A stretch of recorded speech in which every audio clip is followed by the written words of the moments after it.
जातिवाद जी हो चुका है। जी पहले वर्ण होते थे, जी तो चारों वर्णों की जो श्रेष्ठता होती है, जी और अगर वो वर्ण आज नहीं है तो उसका प्रभाव किस प्रकार से हम झेल रहे हैं, उस पर दो शब्द आप बताइए कि चारों वर्णों की श्रेष्ठता। सबसे पहले हम आपको ये बताना चाहेंगे ये चार वर्णों का निर्माण हुआ कैसे जी, और किसने किया। भगवान ने किया। कहाँ पर क्या प्रमाण है? तो मैं गीता जी का प्रमाण देता हूँ। 18वां अध्याय खोलिए और उसमें भगवान ने स्पष्ट रूप से कहा है, चातुर्वर्ण्य मया सृष्टम गुणकर्म विभागसा तस्य कर्तारमपि माम विद्धि कर्तारमपि अयम्। भगवान कहते हैं गुण और कर्म के अनुसार हमने ये चार वर्णों को विभाजित किया है। गुण और कर्म, ध्यान रखिएगा। बिल्कुल, मैं ध्यान रख रहा हूँ। गुण और कर्म, तो ये जो विभाजन है ये केवल गुण और कर्म से है। अच्छा जी, वेद में एक मंत्र है आदरणीय, ब्राह्मणों से मुखमासीत बाहु राजन्य कृतः उरु तदस्य जदवैश्य पदभ्याम गुण शूद्रो अजायत।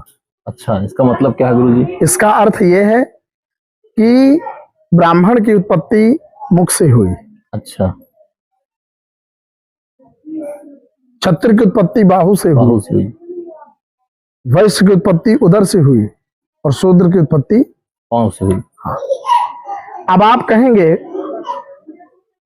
ब्राह्मण भाग, अब इसमें से चार भाग हैं और ये शरीर का पूरा अंग है। अंग और अंगी, अंगी समाप्त हो जाए, अंग समाप्त हो जाए तो अंगी अपने आप समाप्त हो जाए। हाँ, ये तो है। ये वृक्ष है। हाँ, और ये वृक्ष की एक एक शाखा आप अलग अलग कर दीजिए, हाँ, वृक्ष समाप्त हो जाएगा। वृक्ष समाप्त हो जाएगा, बिल्कुल।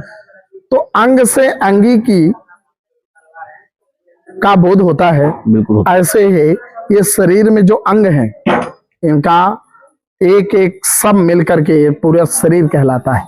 बिल्कुल बिल्कुल। तो ब्राह्मण, क्षत्रिय, वैश्य और शूद्र, ये चारों वर्ण जब मिलकर के समाज को लेकर के जब चलेंगे तभी अखंड देश और अखंड राष्ट्र का निर्माण होगा। बिल्कुल।